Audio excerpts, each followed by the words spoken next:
যারা কোরআন সুন্নাহ মোতাবেক দেশ চালাবে না তাদেরকে আমরা সংসদে পাঠাবো না।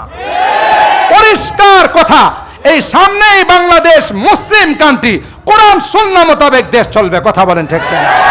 এদেশে কোনো দুর্নীতি দেখতে চায় না, এদেশে কোনো ডাকাতি দেখতে চায় না। কথা বলেন ঠিক কিনা? দেশ প্রেমিক, কোরআন প্রেমিক, ইসলাম প্রেমিক যারা হবে তারা এদেশের পার্লামেন্টের মেম্বার হবে। ক্ষমতা টিকিয়ে রাখার জন্য যারা মানুষ হত্যা করে তাদের ব্লাডের মধ্যে ফেরাউনের ব্লাড আছে। কথা বলেন ঠিক কিনা? এই বাংলাদেশে কোরআনের মাদ্রাসাগুলোকে নিয়ে কটাক্ষ করা হয়েছে। যারা কোরআন পড়ে তাদেরকে জঙ্গিবাদ, মৌলবাদ, সন্ত্রাস বলা হয়েছে। কথা বলেন ঠিক কিনা? একটা সময় এরকম ছিল, বলা হতো যে আপনি প্যারি পাকিস্তান মে চলে যাও। কোরআনের পাখি যারা, আলেম যারা, নায়েবে রাসূল যারা, তাদেরকে বলা হতো যে আপনি প্যারি পাকিস্তান মে চলে যাও। তারা কোনোদিন বলতো না যে আপনি প্যারি হিন্দুস্তান মে চলে যাও। কিন্তু আমরা কি পাকিস্তানে আছি না বাংলাদেশে? জোরে কন। আর যারা বলতো ওরা কি বাংলাদেশে না হিন্দুস্তানে?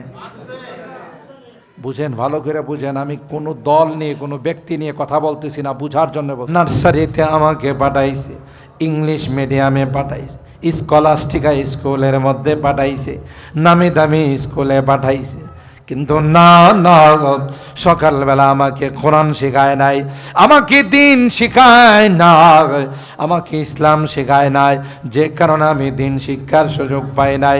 আমি নেশাখোর হয়েছিলাম, আমি আবাখোর হয়েছিলাম, আমি বিভিন্নভাবে লাঞ্ছিত হয়েছিলাম, গুনাহগার হয়েছিলাম, যেই কারণে আজকে আমি গুনাহগার হয়ে জাহান্নামের আগুনের মধ্যে নিক্ষিপ্ত হলাম।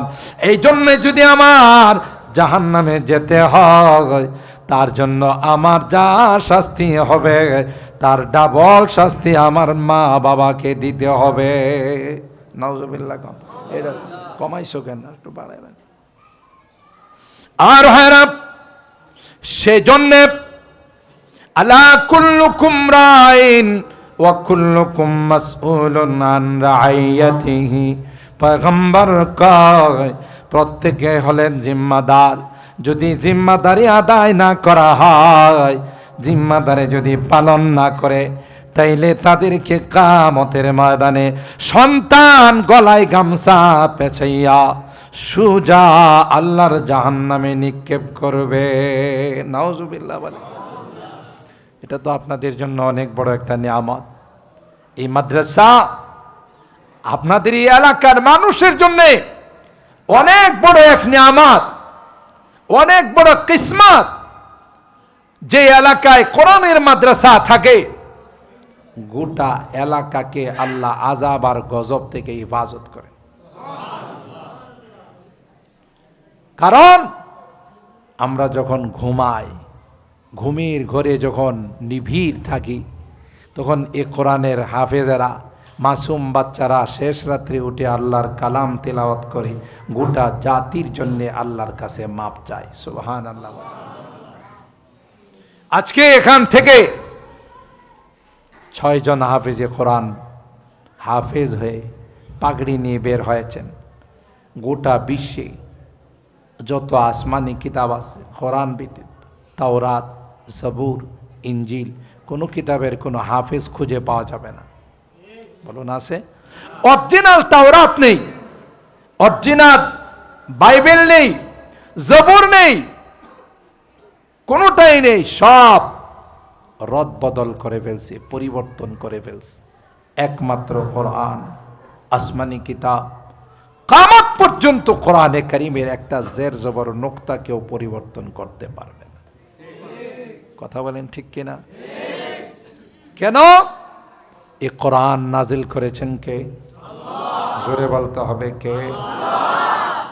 সংরক্ষণের দায়িত্ব কে নিয়েছেন? আল্লাহ। ইন্না নাহনু নাযালনা যিকরা ওয়া ইন্না লাহু লাহাফিজুন।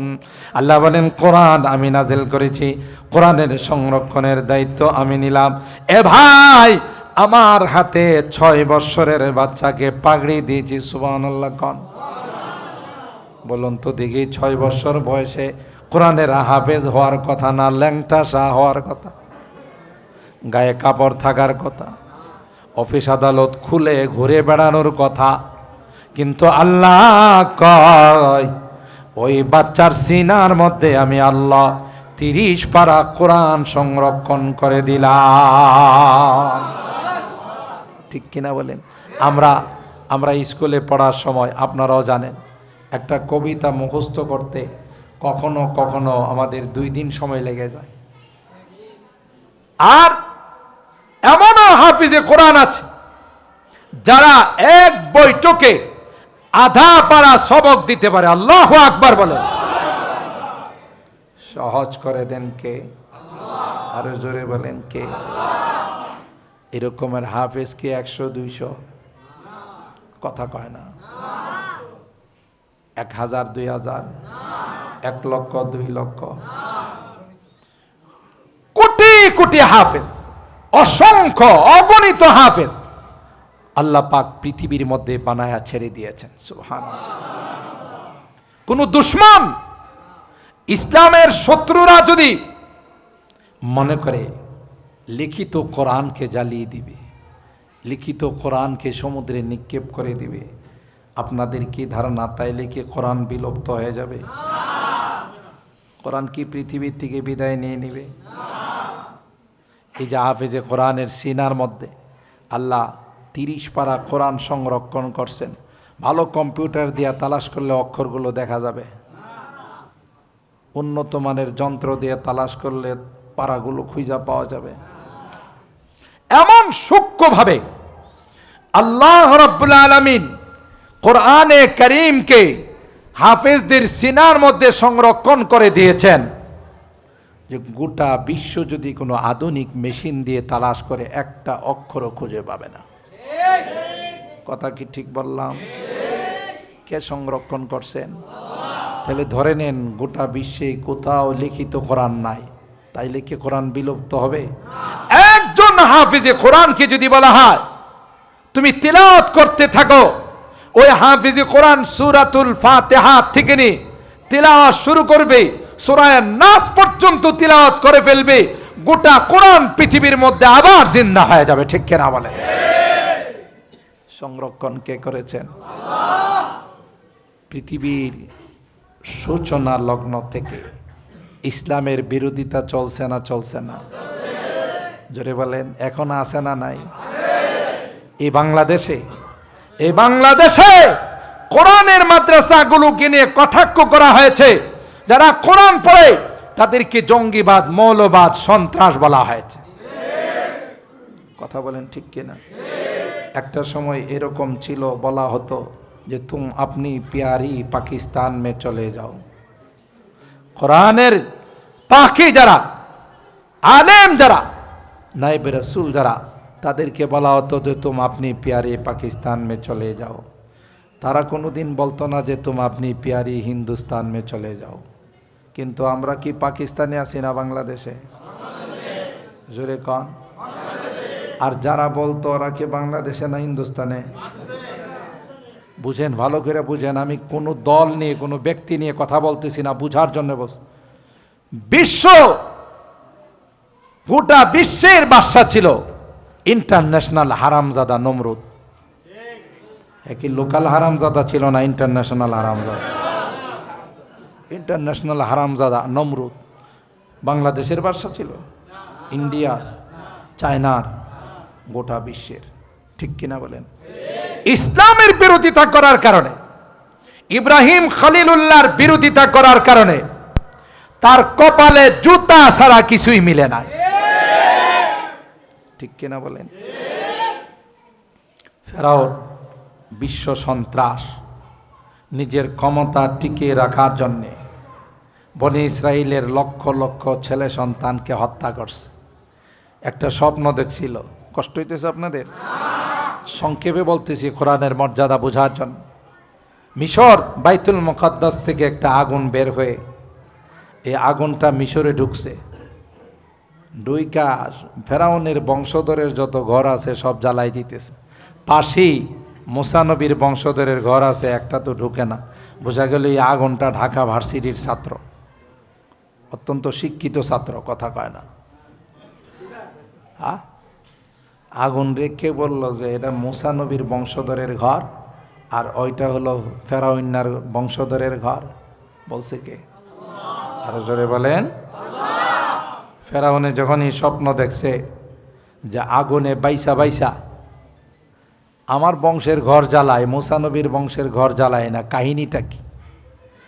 ঘুম থেকে সজাগ হইয়া গণকদেরকে ডাকছে আর তাদেরকে বলছে এটার বিশ্লেষণ করো। গণকরা মাথায় হাত দেয়া কয়, যাবো না, কঠিন স্বপ্ন। বনি ইসরাইলে এমন একটা সন্তান জন্ম নিবে যে সন্তানের হাতে আপনার রাজত্ব চলে যাবে, আপনার রাজত্ব থাকবে না। তাই নাকি? বলে হ্যাঁ। ওজির নাজির সবাইকে ডেকে পরামর্শ করলো, তাফসীরের কথা, কোনো গল্প নয়।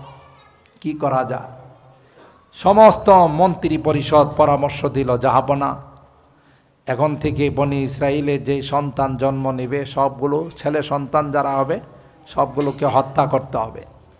নাউজুবিল্লাহ করবেন না। মেয়ে সন্তানদেরকে চাকরানি বানাইতে হবে, কাজের বুয়া বানাইতে হবে, আর ছেলে সন্তান যা আসবে সব পাইকারিভাবে হত্যা করতে হবে। বুঝা গেল? ক্ষমতা টিকিয়ে রাখার জন্যে যারা মানুষ হত্যা করে তাদের ব্লাডের মধ্যে ফেরাউনের ব্লাড আছে। কথা বলেন ঠিক না? বুঝেন সূত্র কোন জায়গা থেকে আসছে? ফেরাউনে বনি ইসরাইলের সন্তানদেরকে হত্যা করে। আর এই সময়ের মধ্যে, কঠিন সময়ের মধ্যে হযরত মুসা আলাইহিস সালাম দুনিয়াতে আসার সময় হয়েছে। সুবহানাল্লাহ বলে। আল্লাহ পাক হযরত মুসা পয়গম্বরের মাকে ডাক দেয়া কয়, তোমার সন্তানটাকে নির্জনে ভূমিষ্ঠ করবা। সন্তানটা দুনিয়াতে আসার সাথে সাথে দেরি করবা না, কাঠের বাক্সের মধ্যে করে তাকে নদীর মধ্যে ভাসাই দিবা। সুবহানাল্লাহ বলে। আনিকযি ফীহি ফিত তাবুতি ফাকযি ফীহি ফিল ইয়ামি ফালইউলকিহিল ইয়াম ফালইউলকিহিল ইয়াম বিসাহিল ইয়াখুযুহু আদুল্লি ওয়া আদুল্লা ওয়া আলকাইতু আলাইকা মাহাব্বাতাম মিন্নি ওয়ালিতুসনা আলা আইনি। এ মুসার মা, সন্তানটা প্রসব করার সাথে সাথে ওই সন্তানটাকে তুমি কাঠের বাক্সের মধ্যে করে সমুদ্রে নদীতে ভাসাই দিবা। সুবহানাল্লাহ কোন। যখন সহিতা চলতেছে, ফেরাউনের পক্ষ থেকে বনি ইসরাইলের ছেলে সন্তানদেরকে হত্যা করা হয়, এমন সময়ে মুসা নবীর আসার সময় হয়। সুবহানাল্লাহ। বাংলাতে কয়, যেখানে বাঘের ভয় সেখানে রাত হয়। কথা বলেন ঠিক কিনা? আমার ভাইরা, হযরত মুসা পয়গম্বরের মা দেরি করে নাই, সন্তানটা প্রসব করার সাথে সাথে ওই সন্তানটাকে কাঠের বাক্সের মধ্যে করে নদীতে ভাসাই দিলেন। সুবহানাল্লাহ। হাজার হলেও মা, মা মার মতো মায়া পৃথিবীর দ্বিতীয় কারো নাই। মুসার বোন মারিয়ামকে ডাক দেয়া কয়, وقالت لأخته قصي فبصرت به عن جنوب وهم لا يشعرون। মারিয়াম, আমার কলিজার টুকরা সন্তান মুসারে দূরের থেকে ফলো করো, কই যায়, ঢেউ কোথায় নেয়া লাগায়। সুবহানাল্লাহ বলেন। হযরত মারিয়াম দূরের থেকে ফলো করে ঢেউ খেলতে খেলতে মুসা নবীর বাক্সটা ফেরাউনের ঘাটলার মধ্যে নিয়ে লাগায়। সুবহানাল্লাহ। কারবারটা দেখছেন, যার কারণে বাক্সের মধ্যে দিল, ঢেউ খিলা নিয়া লাগাইছে কই। ফালতাকাতাহু আলু ফিরআউনা লিয়াকুনা লাহুম আদুওয়াও ওয়া হাজানা। সকালবেলা যখন হলো, ফেরাউনের বাসার চাকর চাকরানীরা নদীর ঘাটলার মধ্যে আসছে কাপড় চোপড় ধোয়ার জন্য। আর ভাইরা খুব ভালো করে খেয়াল করবেন, আয়সা দেখে কাঠের বাক্সের ভিতর থেকে কেমন যেন একটা নূরের প্রকাশ মারতেছে। সুবহানাল্লাহ। এরা না খুলে সুজা ওই কাঠের বাক্সটাকে ফেরাউনের রাজপ্রাসাদের মধ্যে নিয়ে গেল। ফেরাউনের রাজপ্রাসাদে এমন একজন রানী ছিলেন, যিনি বাহ্যিক দৃষ্টিতে ফেরাউনের সাথে ঘর সংসার করত, কিন্তু অন্তর দিয়ে সম্পর্ক ছিল মুসা নবীর সঙ্গে। সুবহানাল্লাহ বলে। وقالت امرأة فرعون قرة عين لي ولك لا تقتلوه عسى أن ينفعنا أو نتخذه ولدا। কুলিনিয়া ফেরাউনের স্ত্রী আসিয়া ফেরাউন রে কয়, এ ফেরাউন, আমাদের ঘরে কোনো ছেলে সন্তান নাই, চলো চলো চলো, আমরা তাকে আমাদের সন্তান বানাবো, ভবিষ্যতে আমাদের কাজে আসবে। তুমি তাকে কুলে নাও, আদর করো। কিন্তু চুরের মন, চুরের মন পুলিশ পুলিশ। ফেরাউনের ভিতর তো খুচর মুচুর।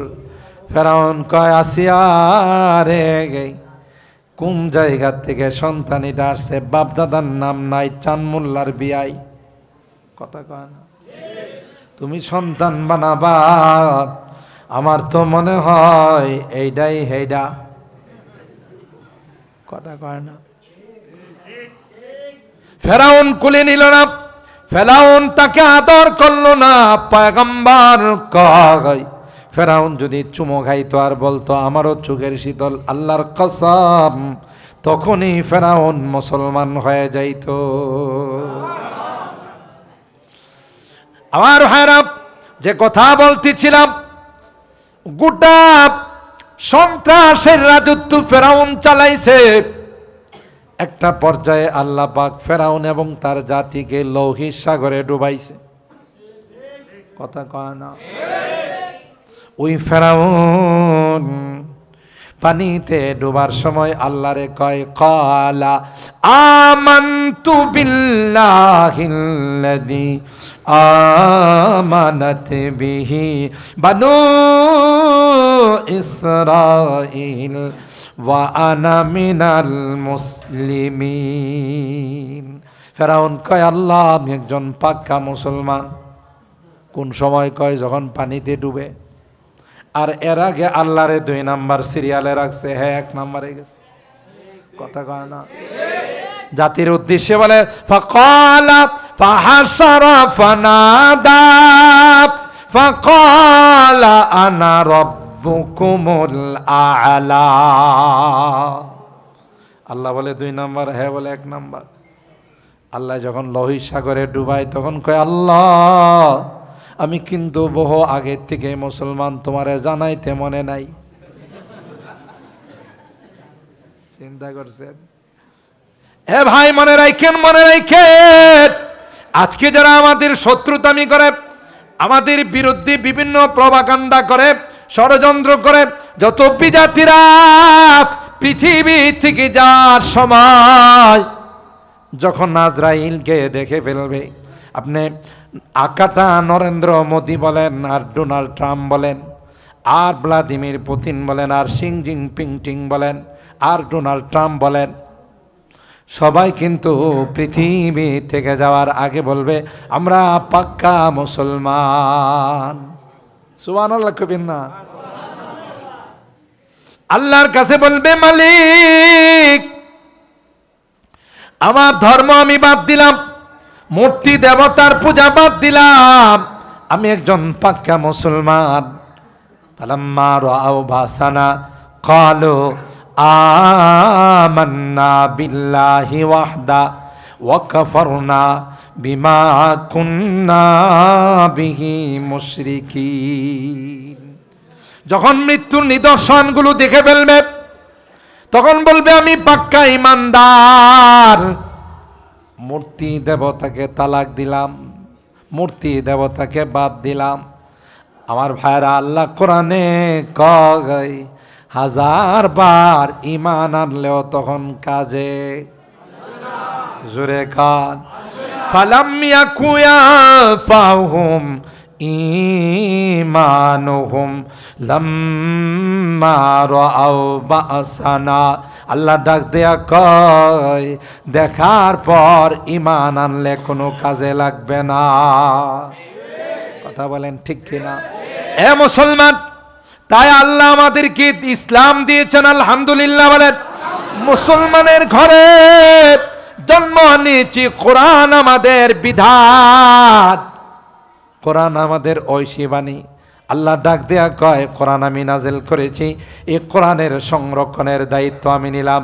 কিয়ামত পর্যন্ত কোরআনের একটা জের জবর নুকতা কেউ কেউ পরিবর্তন করতে পারবে না। পারবে? খুরশিদে দীন আহমদ কা आलम के उफक पर चमकेगा। কবি বলেন দিনেরই সূর্য আল্লাহ পাক পৃথিবীর মধ্যে জ্বালাইছেন, কোন বাপের বেটার ক্ষমতা আছে এই সূর্য অফ করার? জোরে বলেন। কেউ যদি আল্লাহর জ্বালানো লাইট কে অফ করতে যায়, আল্লাহর কসম ওই লাইট অফ হবে না, যারা যাবে তারাই অফ হয়ে যাবে। ঠিক কিনা বলেন? खुर्शीदे दीन अहमद का आलम के उफ़क़ पर चमकेगा, ये नूर हमेशा चमका है, ये नूर हमेशा चमका है, ये नूर बराबर चमकेगा। इल्म हुनर का गहवारा तारीख का वो शेह पारा है, हर पौल आय के शोला है, हर शर्बा यहाँ में नारा है। खुद साक़ी कौसर ने राखी मैं खाने की बुनियाद हा। अल्लाह আকবার। আপনাদের এই মাদ্রাসা সহ যত কোরআনের মাদ্রাসা আছে সবগুলো মাদ্রাসার ভিত্তি স্থাপন করেছেন সরকারে দো আলম নবী, সুবহানাল্লাহ। কারণ এই সকল মাদ্রাসাগুলো সবগুলো দেওবন্দের শাখা প্রশাখা, আর দেওবন্দ মাদ্রাসার ভিত্তি আল্লাহর হাবিব লাঠি মুবারক দ্বারা নিজে রাখছেন, সুবহানাল্লাহ। তার সাথে সবগুলো সম্পর্ক। এটা রানা প্লাজা নয় যে কয়েকজন ফোলাভাইনে ধাক্কা দিয়ে ফালাই দিব, ঠিক না? তখনকার স্বরাষ্ট্রমন্ত্রী ছিলেন মিস্টার মগা চৌধুরী, তাই না? উনারে জিজ্ঞাসা করছে সাংবাদিকরা, এই যে রানা প্লাজার ধসের কারণ আপনি কি মনে করেন? কয়েন না, কয়েকটা ফোলাভাইনে ধাক্কা দিয়েছে, বেড়ে গেছে। মাথার মধ্যে যে গোবর আপনাদের কি ধানের, কি টাটকা গোবর না বাসি গোবর? বাসি গোবর। টাটকা গোবরে তো কিছু লতা পাতা হয়, আর গোবরের মধ্যে তো কিছুই হইব না। কথা কয় না? জোরে বলেন ঠিক কিনা? তুমি কি মনে করছো মাদ্রাসাগুলো রানা প্লাজা যে সন্ত্রাসীদের আস্তানা, জঙ্গিবাদের আস্তানা, মৌলবাদের আস্তানা বলে মাদ্রাসাগুলোকে সরাই দিবা? যত মাদ্রাসার বিরুদ্ধে ষড়যন্ত্র হয়েছে তত মাদ্রাসার সংখ্যা দিন দিন বাড়তি আছে। কথা বলেন ঠিক? কারণ দায়িত্ব নিছেন কে? যারা ষড়যন্ত্র করছে ওদের এখন বাটি চালান দিয়া পাওয়া যাব? যদিও বলছে পলাবো না, কথা কয় না। আমার স্কুল কলেজ মাদ্রাসার ছাত্ররা যখন নামছে তখন আর খুঁজা পায় না, অথচ বারবারই বলছে যে পলাবো না, কথা কয় না। জোরে বলেন ঠিক কিনা? এই কোরআনের বিরুদ্ধাচরণ করার কারণে, কোরআনের পাখিদেরকে অবমূল্যায়ন করার কারণে, আলেম ওলামাদেরকে বিনা বিচারে অন্যায়ভাবে আয়না ঘরে রাখার কারণে এই পরিণতি হয়েছে। রাগ করতেছেন? নমরুদের মতো এত বড় পাওয়ারফুল ব্যক্তি, শেষ পর্যন্ত নমরুদের ভিতরে আল্লাহ প্রতিবন্ধী মশা ঢুকাই দিয়েছে, ঠিক না? এই প্রতিবন্ধী মশা নমরুদের ভিতরে যায় কামড়ায়, এর নিজের হাত দেয়া থাফরায় কাজ হয় না। একজনকে বেতন দিয়া রাখছে, জিজ্ঞাসা করে, স্যার আমার চাকরি কি? শুধু জুতা দিয়ে আমারে পিটাইবি, শুধু জুতা দিয়া পিটাইবি। হ্যাঁ, জুতা দিয়া পিটাই। নমরুদি দিয়েছি দমক, হাট! বেতন দিই, 3 বেলা খাবার দিই, দরকার লাগলে খাবার আরেক বেলা দিব, বেতন আরো 2000 বাড়াই দেবো, তুই আসতেই পিটাস কা, জোরে পিটন দিতে পারিস না? আপনারা বলুন তো দেখি, জুতা পিটা খাওয়ার ব্যবস্থা কে করছে? ওই বেটা কই যে হ্যাঁ রে পিটাকে আমার হাত অবশ করে ফেলামো, এই জন্য জুতার দোকানে গিয়ে অর্ডার দিয়েছে, ভাই জাপানি সোল দিয়ে আমার এক জোড়া জুতা বানাই দিবা। দিব তো জীবনের তোর একবারে দিব, যেন ডাইল হয়ে যা। কথা বলেন ঠিক কেনা? তাহলে কি খায় মল্ল? জোরে কান। মিস্টার আবু জাহেল মক্কার সবচাইতে পাওয়ারফুল ব্যক্তি ছিল, ঠিক কিনা বলেন? আপনাদের কষ্ট হইতেছে বেশি। আমার ইচ্ছা ছিল 12টার ভিতরে দোয়া করে দিব, কিন্তু কথা যেহেতু একটু চলে আসছে, 10 মিনিট বেশি হলে অসুবিধা আছে। আরে ঢাকার মানুষ তো 1টার আগে ঘুমায় না, ঠিক কিনা বলেন? আজকে যদি একটু 10 মিনিট সময় বেশি যা, রাগ করবেন? আল্লাহ কবুল করুন, আমিন বলুন। মিস্টার আবু জাহেল, তার পূর্ব নাম ছিল আবুল হিকাম, বুদ্ধির বাবা। কি নাম ছিল? বুদ্ধির বাবা, ঠিক কিনা বলেন? কিন্তু ইসলামের বিরোধিতা করার কারণে, আল্লাহ নবীর বিরোধিতা করার কারণে নাম পরিবর্তন হয়েছে আবু জাহেল, মূর্খের বাবা, ঠিক কিনা বলেন? আবু জাহেল ইসলামের বিরোধিতা করে বিশ্বের সবচাইতে বড় টয়লেটটা পুরস্কার পাইছে। কথা কয় না? পৃথিবীর মধ্যে এত বড় টয়লেট কোথাও নাই, একসাথে 3-4 হাজার মানুষ টয়লেটের কাজ সারতে পারে, এটা আবু জাহেলের বরকতময় বাড়িতে। কথা কয় না? এমন কোন হাজি আর উমরাকারী নাই পৃথিবীর থেকে আসে আর একটা বার হের মাথার মধ্যে পেশাব করে না। কথা কয়? যারা হজ উমরা করতে গেছেন, হাজি সাহেবরা জিজ্ঞাসা করে, ভাই আবু জাহেলের বাড়িটা কোন দিকে? জিগায় কি লেগি? কই যে ওখানে যায় একটু পেশাব করবো। কথা কয় না? তাহলে এই ব্যবস্থাটা কে করছে? আল্লাহর নবীর বিরোধিতা করার কারণে, কোরআনের বিরোধিতা করার কারণে। এখনো আমরা দেখি আদালতে যায় আর কোরআনের বিরোধিতা করার কারণে কপালে পচা ডিম ছাড়া কিছু মিলে না। ঠিক বললাম? কোরআনের পক্ষে থাকলে লাভ। আরে আপনারা তো ভাগ্যবান, আপনাদের এলাকাতে কোরআনের একটা মাদ্রাসা আল্লাহ বানাই দিছে, আলহামদুলিল্লাহ বলেন। বিজ্ঞ যোগ্য শিক্ষক মন্ডলী যারা এখানে কোরআন প্রশিক্ষণ দেওয়া হয়েছে। এ ভাই, যারা পৃথিবীতে যাকে ভালোবাসবে হাসরের ময়দানে তার সঙ্গে তারা হাসর, সুবহানাল্লাহ বলে। এ কোরআনের পাখি হালালকে হালাল, হারামকে হারাম মাইনা যদি চলতে পারে, একজন হাফিজে কোরআনকে আল্লাহ এমন পাওয়ার দিবেন, এমন 10 জন ব্যক্তি যাদের উপরে জাহান্নাম ওয়াজিব হয়ে গেছে, সুপারিশ করে জান্নাতে নিয়ে যাবে। কথা বলেন ঠিক কিনা? আপনার ছেলে সুপারিশ করবে, বাবা বলে স্বীকার করবে না। কোরআন বলে বন্ধু বন্ধু বলে স্বীকার করবে না, প্রিয়তমা স্ত্রী আপনাকে স্বামী বলে স্বীকার করবে না।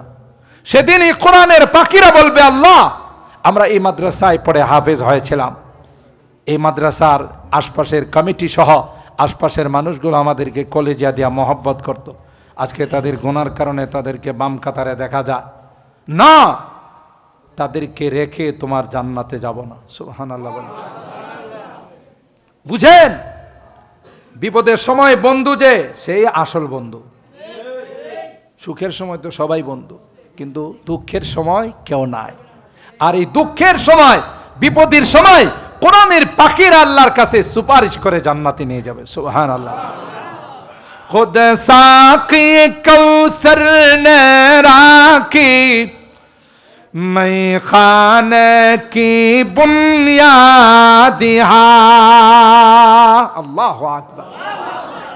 সরকারি দো আলম নবী যেই মাদ্রাসাগুলোর ভিত্তি রাখছে, এটিতে কেউ ষড়যন্ত্র করে তত্ত্ব সন্ত্রাস করে কেউ বন্ধ করতে, যতদিন আসমান আর জমিন আছে ততদিন কোরআনের মাদ্রাসা আছে। পরিষ্কার, যেদিন কোরআনের শিক্ষা থাকবে না, যেদিন কোরআনের মাদ্রাসা থাকবে না, সেদিন আসমান আর জমিন আল্লাহ রাখবে না। বুঝছেন কথা? তাহলে মহব্বত করবো তো ইনশাআল্লাহ। কোরআনের পাখিদেরকে তো ভালোবাসবো, নায়েবে রাসূলদেরকে তো ভালোবাসবো ইনশাআল্লাহ। দুনিয়াতেও লাভ, পরকালেও লাভ।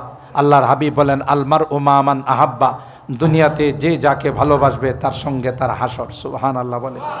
আপনারা এদেরকে ভালোবাসেন, মহব্বত করেন, খোঁজখবর নিন। এখানে এই হাফিজে কোরআনরা হাফিজ হওয়ার পর শরহে ব্যাখ্যা পর্যন্ত আমাদের মাদ্রাসার নিজাম, মাদ্রাসার সিলেবাস অনুযায়ী, অর্থাৎ মাওলানা হওয়ার আগ পর্যন্ত মোটামুটি যেই পরিমাণ শিক্ষা দেওয়ার দরকার, নাহু, সরফ, ইলমে ফিকহ, ইলমে তাফসীর, এগুলো আমার এই ছাত্রদেরকে এখান থেকে শিক্ষা দেওয়া, তাদেরকে বের করা হয়, তাদেরকে এখান থেকে এই মাদ্রাসার এই শিক্ষা দিয়ে তাদেরকে অন্য অন্য উন্নত মানের মাদ্রাসাগুলোতে পাঠানো হয়। নুরানি, যেটা আমি প্রথম যে আলোচনাটা করছি, যে নুরানিটা হলো ফাউন্ডেশন। এখানে যদি আপনি তাকে ভর্তি করেন, তাহলে এখান থেকে সে কোরআন বিশুদ্ধভাবে শিখবে, ইসলাম শিখবে, মাসলা মাসাইল শিখবে এবং জরুরি জিনিসগুলো শিখবে। আলহামদুলিল্লাহ এখানে খুব উন্নত মানের প্লে নার্সারি, প্রথম তৃতীয় শ্রেণী পর্যন্ত নুরানি আবাসিক এবং অনাবাসিক, নাজারা হেফস বালক, শাখা, ডে কেয়ার, সবগুলোর ব্যবস্থা আলহামদুলিল্লাহ এখানে করা হয়েছে। এরপরে যদি আমরা আমাদের সন্তানদেরকে কোরআন শিক্ষা না দিই, আমার মতো জালেম পৃথিবীতে দ্বিতীয় কেউ নাই। ঠিক বললাম না বে? ঠিক বললাম? তাইলে আমরা শিক্ষা দিব তো? হাত তোলেন, হাত তোলেন।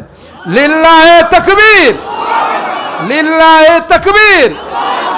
কোরআন সুন্নাহর আলো ঘরে ঘরে জালো। এটা থুক্কু, থুক্কু বুঝেন? থুক্কু এটা ডিলেট। এখন হলো আগামী সংসদে, কথা বলেন ঠিক কিনা? যারা কোরআন সুন্নাহ মোতাবেক দেশ চালাবে না, তাদেরকে আমরা সংসদে পাঠাবো না। পরিষ্কার কথা। এই সামনেই বাংলাদেশ মুসলিম কান্ট্রি, কোরআন সুন্নাহ মোতাবেক দেশ চলবে, কথা বলেন ঠিক কিনা? এদেশে কোনো দুর্নীতি দেখতে চায় না, এদেশে কোনো ডাকাতি দেখতে চায় না, কথা বলেন ঠিক কিনা? দেশ প্রেমিক, কোরআন প্রেমিক, ইসলাম প্রেমিক যারা হবে, তারা এদেশের পার্লামেন্টের মেম্বার হবে। আল্লাহ রাব্বুল আলামিন আমরা এই পর্যন্ত যা আলোচনা শুনলাম সবগুলোর উপর আমল করার তৌফিক দান করুন। আল্লাহ পাক আমাদের এই মাদ্রাসাকে কবুল করুন। আমরা যারা এই মাদ্রাসার সাথে সম্পর্ক রাখি, মাদ্রাসাকে মহব্বত করি, ভালোবাসি, আল্লাহ তাআলা আমাদের সবার জানে, মালে, আমলে, কামায়ে, রুজি রোজগারে আল্লাহ তাআলা বরকত দান করুন। আমিন বলুন। মোহতারাম হাজিরিন, আপনাদেরকে অনেক মোবারকবাদ। আপনারা অত্যন্ত বিনয়ের সাথে, ভদ্রতার সাথে দীর্ঘক্ষণ পর্যন্ত বসে আপনারা এখানে আলোচনা শুনছেন। এই জন্য আমার পক্ষ থেকে, ইন্তেজামিয়া কমিটির পক্ষ থেকে আপনাদের সকলকে মোবারকবাদ। আল্লাহ আমাদের এই বসাকে কিয়ামতের ময়দানে নাজাতের ওসিলা করে দিন। আমিন। ওয়া আখিরু দাওয়ানা আনিল হামদুলিল্লাহি রাব্বিল আলামিন। কেউ যাবেন না, দোয়া হবে। কেউ কিছু বলবে?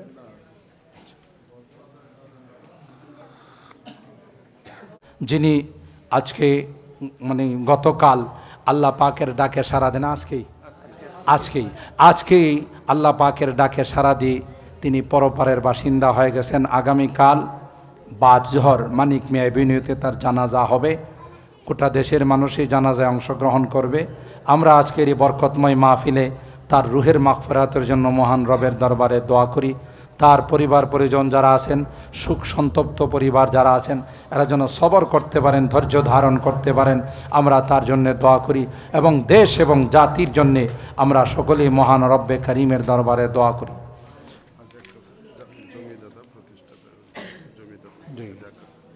হাজী আক্কাস আলী, যিনি জমিদাতা এবং প্রতিষ্ঠাতা, আজকে তিনি নাই, তাই তো? তার রুহের মাগফিরাতের জন্য আমরা সকলে দোয়া করি। তিনি তো বড় ভাগ্যবান। সোয়াবের ফ্যাক্টরি খুলে গেছে, কথা কান, সোয়াবের ফ্যাক্টরি খুলে গেছে। এখানে যত তিলাওয়াত হবে, যত নামাজ হবে, যত জিকির আজকার হবে, সবগুলো তার রুহের মধ্যে পৌঁছতে থাকবে। আল্লাহ তাআলা ওনাকে জান্নাতুল ফেরদাউসের আলা মাকাম নসিব করুন। আল্লাহুম্মা ইহদিনাস সিরাতাল মুস্তাকিম সিরাতাল লাযীনা আন'আমতা আলাইহিম মিনান নাবিয়্যিন ওয়াস-সিদ্দীকিনা ওয়াশ-শুহাদা'i ওয়াস-সালিহিন। রব্বানা যালামনা আনফুসানা ওয়া ইল্লাম তাগফির লানা ওয়া তারহামনা লানাকুনান্না মিনাল খাসিরিন। রব্বানা যালামনা আনফুসানা ওয়া ইল্লাম তাগফির লানা ওয়া তারহামনা লানাকুনান্না মিনাল খাসিরিন। রব্বানা ফাগফির লানা যুনুবানা ওয়া কাফির আন্না সাইয়্যাতিনা ওয়া তাওয়াফফানা মা'আল আবরার। রব্বিরহামহুমা কামা রব্বায়ানি সগীরা। রব্বিরহামহুমা কামা রব্বায়ানি সগীরা। রব্বিরহামহুমা কামা রব্বায়ানি সগীরা। রব্বুল আলামিন আল্লাহ দীর্ঘক্ষণ পর্যন্ত বসে তোমার ঘর পবিত্র মসজিদের মধ্যে বসে কোরআনের আলোচনা শোনার পর গভীর রজনীতে আল্লাহ আমরা কিছু সংখ্যক গুনাহগার বান্দা তোমার শাহী দরবারে হাত উঠাইলাম। আল্লাহ মেহেরবানি করে জিন্দেগীর সকল গুনাহগুলো মাফ করে দাও ইয়া রাব্বাল আলামিন। আল্লাহ তাওবা করতেছি, আর জীবনে কোনো গুনাহ করব। এ মালিক, তোমার কাছে তাওবা করতেছি, আর জীবনে কোনোদিন নামাজ ছাড়ব না, আর জীবনে কোনোদিন হারাম খাইব না, আর জীবনে কোনোদিন বেপরদায় চলব না, আর কোনোদিন নেশা করব না, আর কোনোদিন দুর্নীতি করব না, আর কোনোদিন মানুষের জায়গা জমি আত্মসাৎ করব না। আল্লাহ আল্লাহ মেহেরবানি করে আমাদের তাওবাগুলোকে কবুল করে দাও। কিয়ামতের কঠিন ময়দানে আমাদেরকে তুমি গুনাহগার বলে ডাক দিও না। কোরআনে পড়েছি রে আল্লাহ, তুমি গুনাহগারদেরকে গুনাহগার বলে ডাক দিবে, আর বলবে ওয়ামতাজুল ইয়াওমা আইয়ুহাল মুজরিম। এ পাপিষ্ঠির দলেরা, আমার নেককার বান্দাদের থেকে আলাদা হয়ে যাও। ওই দিন যদি আমাদের কি তুমি গুনাহগার বলে ডাক দাও, কার কাছে যাব? কে গো আমাদেরকে মাফ করবে?